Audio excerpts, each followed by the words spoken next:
Alright folks, Pitching Ace 88 and we are back playing Plants vs. Zombies 2. It's about time. We are going on to day number 10.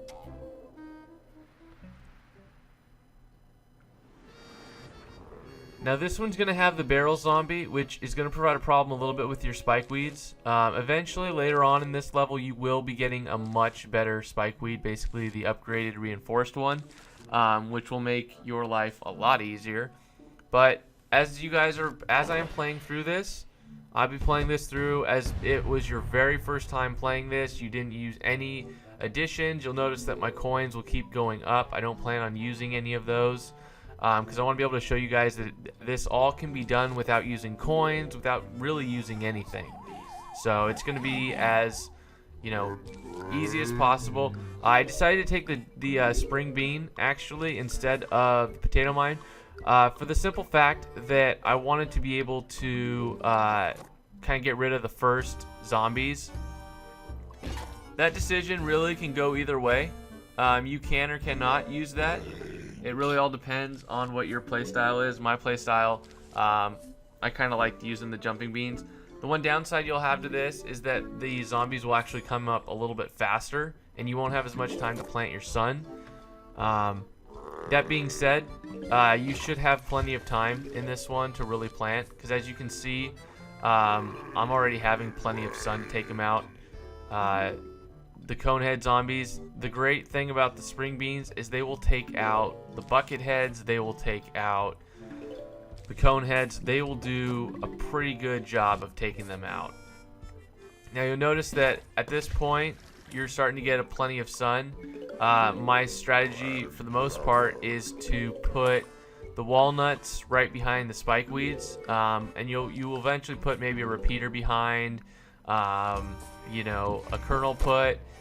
Again, I use the kernel put a lot, especially in these beginning levels, because it slows down the zombies, and they don't send out too many of them to where it becomes a huge problem for you. But it does happen, so definitely keep that in mind. The great thing about the kernel put was it really slowed down the one in the back, and it'll slow him down again. But as you can see, the pirates will come from the top, bottom, and the second from the bottom rows, so you definitely want to have kind of everything kind of set up for you.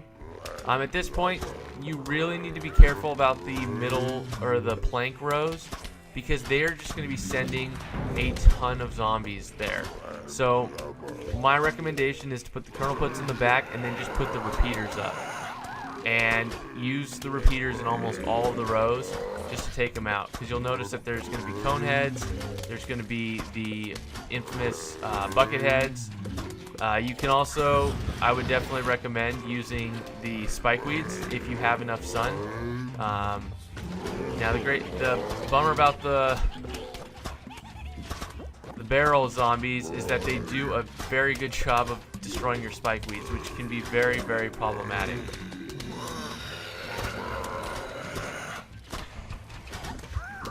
Now the spike weeds do a really good job. Now you could put the spike weeds in those top two rows, but again, my strategy at this point is to really get the repeaters in the top and bottom rows just to kind of do the damage.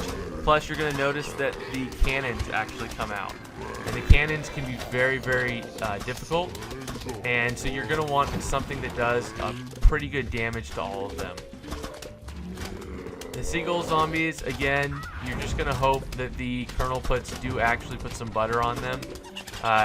Again, you can use your plant food to take them out. Something I actually highly recommend you use your plant food for, because not only will it take out the seagulls in one hit, it'll basically slow down everyone else. I'm gonna speed this up a little bit, because at this point the final wave has gone through and we are basically done with what we really want to do. The cannons are going to kind of go away. That's really not an issue. And that, folks, is day 10. I'm Pitching Ace 88. I'll see y'all later. Over and out.